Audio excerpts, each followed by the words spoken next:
Hey, welcome back to our Miscellaneous Mondays. So today, I'm going to take a look at a couple of, well, I say new for me, or I'm going to say new for me. Not necessarily new things, but new for this channel, just to once again mix things up a little bit. So today we have something called Murdle, and there's a mini daily Murdle as well that I'll probably solve, or try to solve, I should say. If you guys want to do this before I show it on YouTube, the links are below as usual. So let's get into this one. So as you can see, it's called Myrtle. I'm going to scroll down now so that after we've seen this, so I can get this set up right. So this one is titled "Remember the Dead Salty Sea Captain." This is the Myrtle for today, which is June 24th.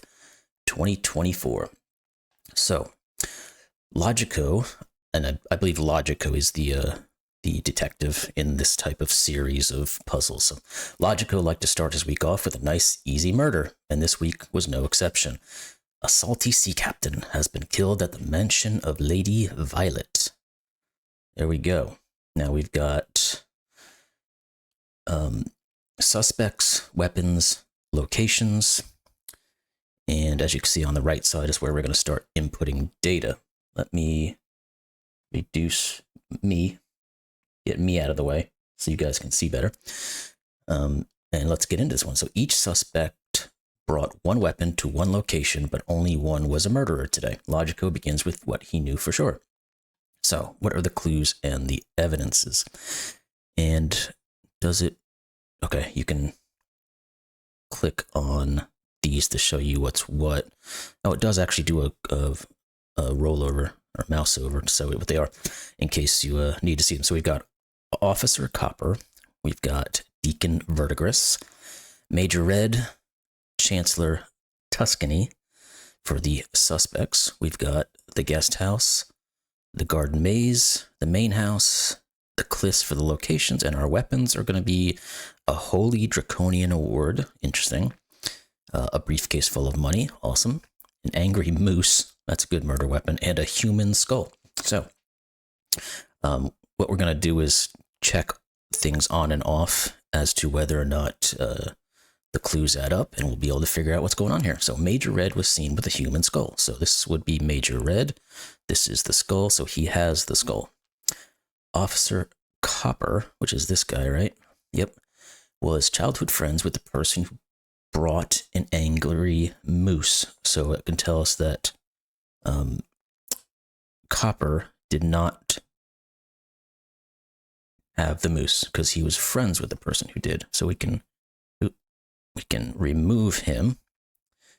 A leather detector gave a positive reading on Deacon Verdigris. So that's Deacon. So what's that made of leather? A briefcase, maybe? Or is there something else that has leather?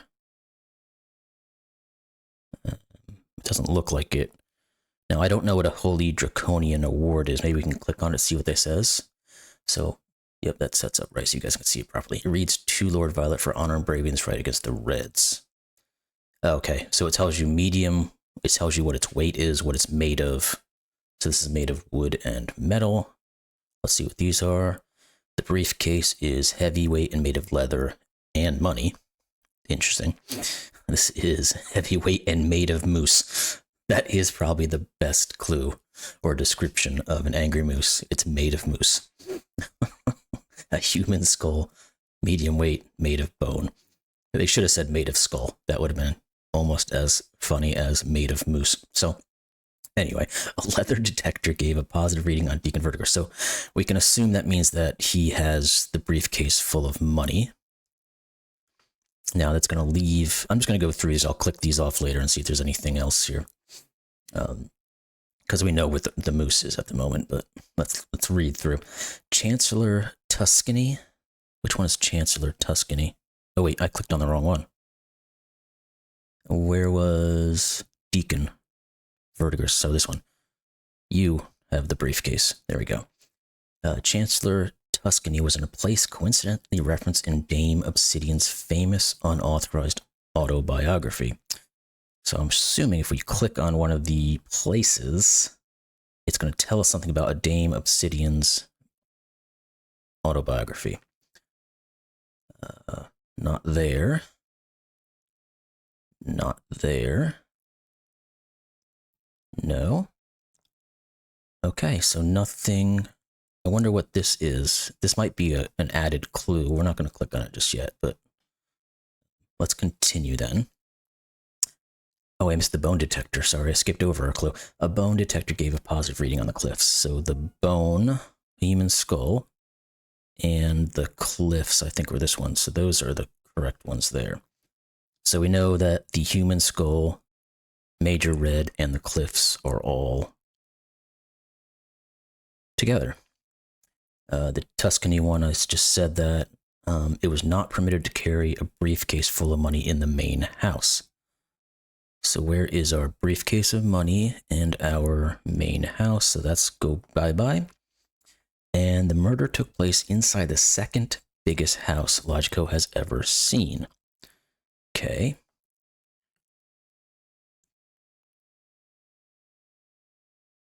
It would, well, the only house then would be, oh, there's a guest house. Okay. So if Logico hadn't seen the main mansion, this would be the biggest house he'd ever seen. So in the guest house is where the murder took place. Okay. Now, scrolling down, we see Detective Logico finally grasped a solution and he called out his accusation. So this is where we're going to be able to accuse someone of who, how, and where. Now, let's go back through and finish, because we know that the angry moose must have been brought by Chancellor Tuscany. And we know that Officer Copper brought the Draconian Award. Now we can cross-reference. So we know the briefcase has to either be at the guest house or the garden maze. And if we don't know which one of those is which, do we? So what is this thing here? Let's check on this. The following excerpt is from page 79 of Howard Murdered My Husband, and I Done It by Dame Obsidian. Well, good. I think about that all night, all the time, and when I do, it's like I could transport it back time. I was pacing in the garden maze. I was wearing one of my better hats and thought it looked quite dashing. So it looks like the Dame Obsidian and her husband were in the garden maze. So what is this clue? Okay, so Chancellor Tuscany was in the maze. Which one was Chancellor Tuscany again? This guy, right? Yeah. Which one was the maze? Here, the garden maze. Okay, cool. So now we know the garden maze and the moose are connected. Sorry, this was the maze, right? Yeah, okay. Let's get those in there, which means we've got our main house has to go along with our Draconian Award. That has to be that. So the main house goes here and there. So we know everything. And we know that the murder took place inside the guest house. So therefore, it was